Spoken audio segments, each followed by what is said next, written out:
어제 말씀에서 주님은 주의 일이 뭐냐? 주의 일은 주님을 믿는 것이다. 그렇게 천명하셨습니다. 이 말씀으로 자신이 하늘로부터 온 생명의 떡임을 말씀하신 것입니다. 오늘 본문 말씀에 관하여 오늘 본문 말씀은 그 말씀에 관하여 유대인들이 보다 구체적으로 파고드는 질문을 예수께 했고, 그 질문을 예수께서 다루시는 가운데 자신이 아버지께로부터 하늘로부터 주시는 떡이라는 사실과 또 세상에 생명을 주시는 분이심을 다시 천명하셨습니다. 그리고 거기서 더 나아가 자신에게 나오는 자는 더 이상 굶주리지도 않고 또 목마르지도 않을 것이며, 예수님 자신은 아버지의 뜻을 행하러 왔는데 그 아버지의 뜻이 뭐냐?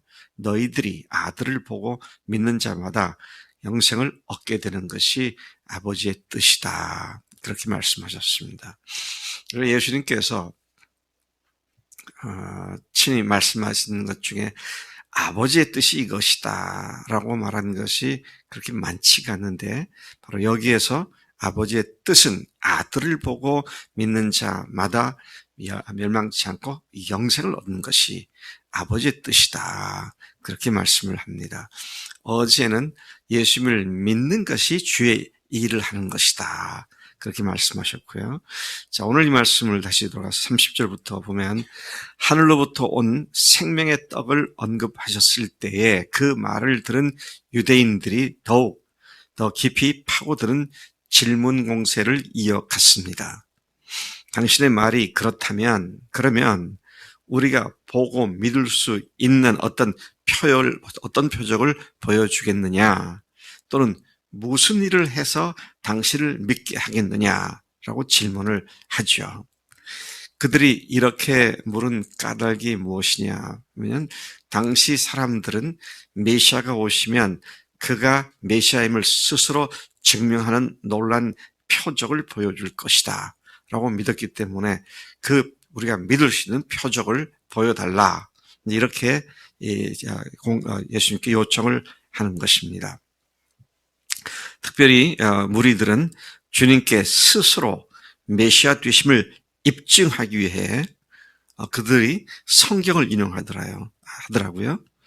성경에 기록된 것처럼 하늘로부터 만나를 내려오게 하는 표적을 행하라. 아예 만나를 떡을 주어 먹게 한 그 만나의 표적을 딱 지정해서 이거 한번 해보세요. 이제 이런 태도죠.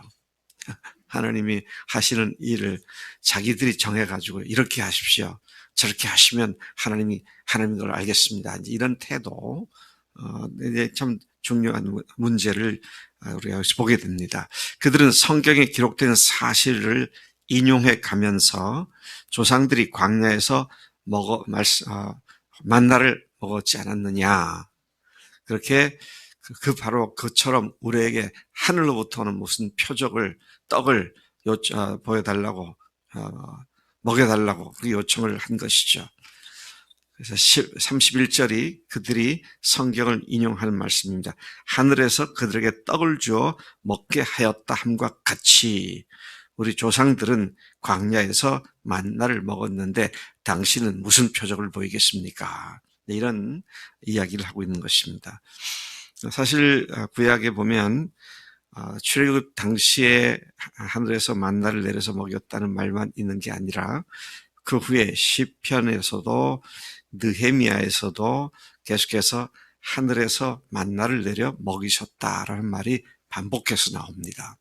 아마 그들이 예수님께 얘기할 때 이 말씀들을 기억하면서 모세 때는 그랬는데 당신은 무슨 표적을 보여주겠느냐, 이렇게 질문한 것이죠. 자, 이런 요청을 받은 예수님께서 32절에 내가 실상을 말하건대 모세가 떡을 준 것이 아니며 그 떡은 영생을 주지도 못하지만 내 아버지께서 너에게 하늘로부터 참떡을 주시는데 하나님이 주시는 그 떡은 하늘에서 내려 세상에 생명을 주는 것이라고 말씀을 이어가셨습니다. 하늘에서 오는 아버지가 주신 참떡은 세상에 생명을 주는 떡이다.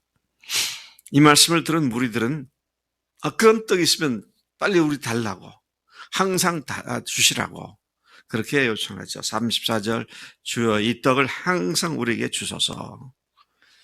자, 이 말을 들은 예수께서 35절에서 바로 자신이 하늘부터 온 그 떡이라고 밝히 말씀하시면서 자신에게 오는 자는 결코 줄이지 않고 또 자신을 믿는 자는 영원히 목마르지도 않을 것이라고 선포하셨습니다.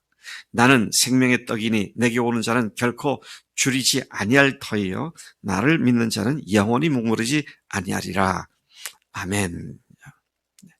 그러나 문제는 36절을 보니까 내게 오면 영생을 얻고 목도 마르지 않고 배가 부르겠지만 문제가 뭐냐? 너희가 나를 보고도 믿지 않는 것이 그게 문제구나. 이런 말씀을 하는 것입니다.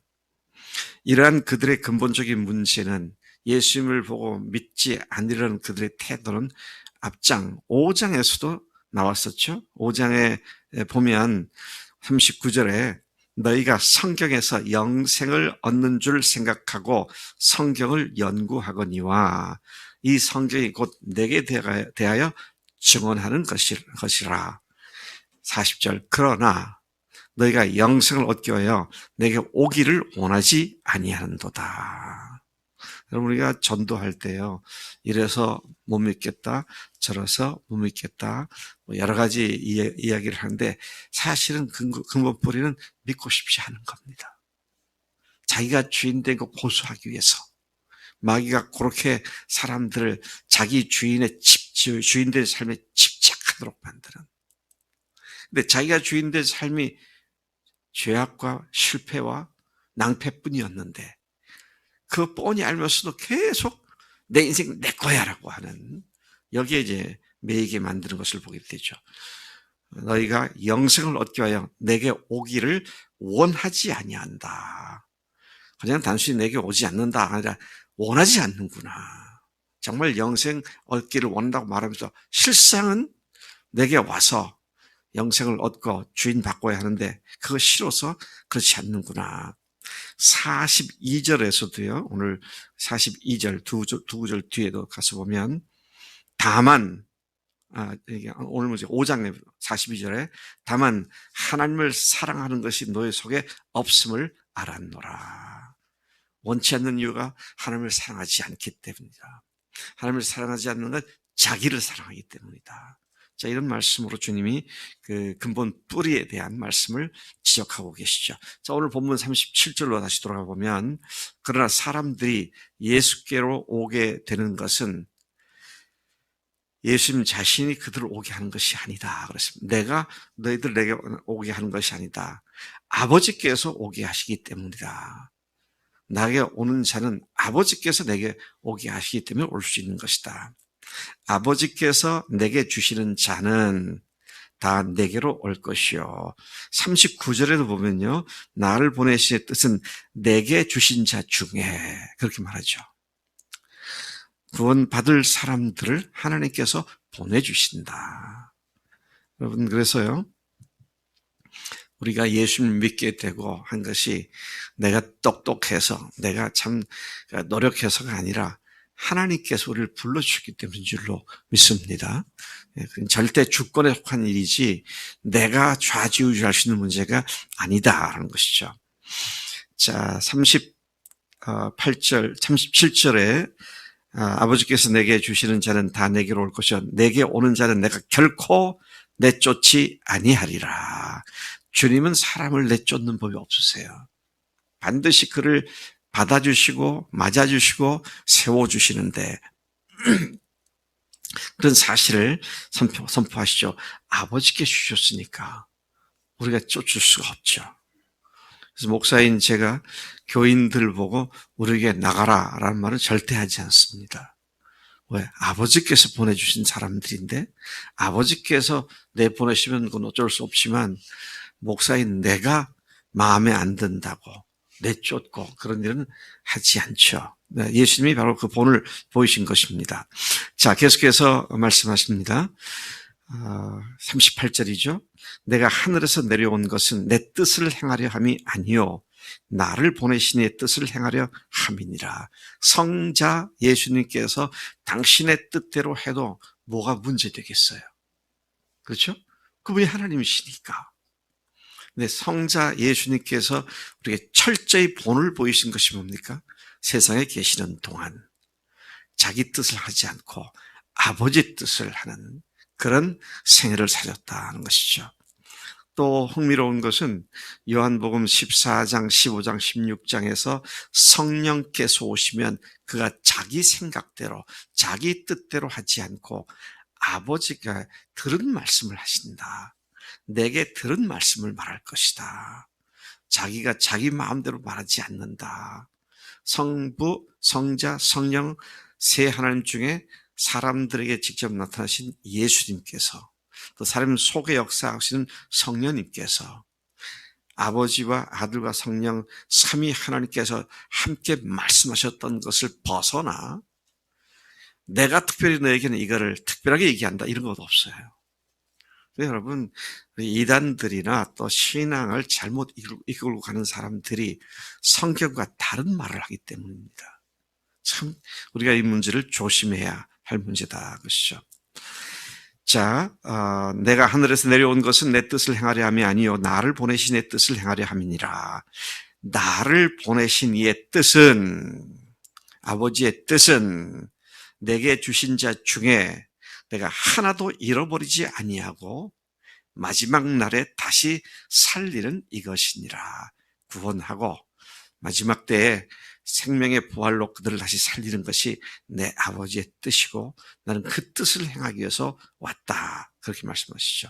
마지막 40절 내 아버지의 뜻은 아들을 보고 믿는 자마다 영생을 얻는 이것이니 마지막 날에 내가 이를 다시 살리리라. 그렇게 두 번씩이나 마지막 날에 다시 살린다는 말씀을 강조하고 있는 것을 보게 됩니다. 내가 또 우리가 예수님께로 올 수 있었던 것은 뭡니까? 전적으로 하나님의 은혜입니다. 그분의 주권적 사랑 때문이죠.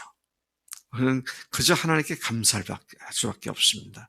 너희가 나를 택한 것이 아니라 내가 너희를 택하여 세웠다고 하신 요한복음 15장 16절도 이 사실을 분명하게 반복해서 말씀해 주십니다.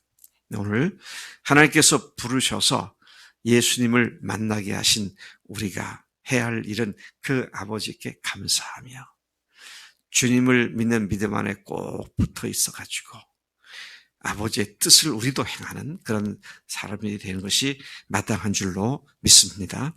하나님 아버지, 이 아침 예수님께서 무리들에게 그들이 알아들을 수 있도록 차근차근 말씀하셔서 결국 그들이 그런 떡을 우리에게 주셔서 항상 먹게 해주세요라는 반응을 불러일으킨 것을 봅니다. 하나님 우리도 생명의 떡이신 예수님을 세상 속에 소개하고 전파할 때에 하나님 그들의 눈높이에 맞춰서 그들 마음속에 나도 그런 생명의 떡을 먹기를 원한다는 그런 소원을 불러일으키며 하나님의 능력의 말씀을 능력 있게 선포하는 우리가 되도록 인도하신 줄로 믿습니다. 오늘도 우리를 위해서 찢기신 살을 먹은 자들로서 우리를 위해서 흘리신 피를 마신 자들로서 주님의 사랑에 미치는 하루가 되도록 인도해 주옵소서.